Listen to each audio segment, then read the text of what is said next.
সফলভাবে বিশ্বের সবচেয়ে ভয়ঙ্কর পারমাণবিক অস্ত্র পসেইডনের পরীক্ষা চালিয়েছে দাবি রাশিয়ার। তবে এটি কি সত্যিকারের হুমকি নাকি প্রেসিডেন্ট ভ্লাদিমির পুতিনের রাজনৈতিক তর্জন করছেন? বিশ্লেষকরা বলছেন ইউক্রেনের ব্যর্থতা ঢাকতেই এমন ঘোষণা আসছে মস্কো থেকে। পুতিনের এমন হুমকিতে অবশ্য কাজও হয়েছে। ৩৩ বছর পর মার্কিন প্রেসিডেন্ট ডোনাল্ড ট্রাম্প ফের পারমাণবিক অস্ত্র পরীক্ষার নির্দেশ দিয়েছেন। রাশিয়ার প্রেসিডেন্ট ভ্লাদিমির পুতিন আবারও বিশ্বকে চমকে দিলেন। সেনাদের সঙ্গে সাক্ষাতে তিনি ঘোষণা দিয়েছেন, রাশিয়া সফলভাবে পসেইডন নামের একটি পারমাণবিক সুপার টর্পেডোর পরীক্ষা চালিয়েছে। পুতিনের দাবি, এ ধরনের অস্ত্র আর কোনো দেশের নেই। এই অস্ত্র পানির নিচে চলা এক ভয়ঙ্কর ড্রোন, যা পুরো একটি দেশ ধ্বংস করে দিতে সক্ষম। এর আগে ২১ অক্টোবর রাশিয়া পরীক্ষা চালায় ভুরে বেস্তনিক নামের আরেক পারমাণবিক চালিত ক্রুজ ক্ষেপণাস্ত্রের। এটি তাদের ভাষায় বিশ্বের যে কোনো প্রতিরক্ষা ব্যবস্থা ভেদ করতে পারে।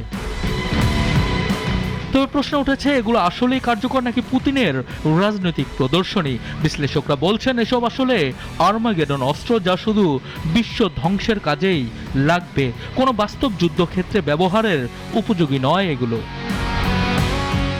এছাড়া রাশিয়ার আগের অস্ত্র পরীক্ষাগুলোতেও ঘটেছে ভয়াবহ দুর্ঘটনা। ২০১৯ সালে এক রকেট বিস্ফোরণে প্রাণ হারান ৫ রুশ প্রকৌশলী। তাদের সঙ্গে এই ক্ষেপণাস্ত্র প্রকল্পের যোগ ছিল বলে ধারণা করা হয়। বিশ্লেষকরা বলছেন, ইউক্রেনের যুদ্ধের মাঠে ধারাবাহিক ব্যর্থতা এবং যুক্তরাষ্ট্রের সঙ্গে কূটনৈতিক টানাপোড়েনের প্রেক্ষিতে পুতিন এই ঘোষণাগুলো দিচ্ছেন রাজনৈতিক বার্তা হিসেবেই। রাশিয়ার প্রচলিত সামরিক শক্তি দুর্বল হয়ে পড়েছে, তাই পারমাণবিক শক্তির গল্প শুনিয়ে পুতিন ভয় দেখাচ্ছেন। অন্যদিকে যুক্তরাষ্ট্র চুপ করে নেই।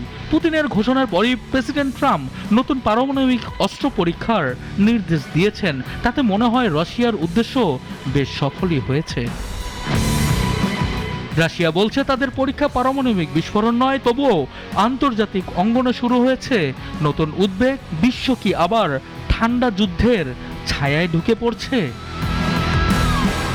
সানি আহমেদ, নাগরিক।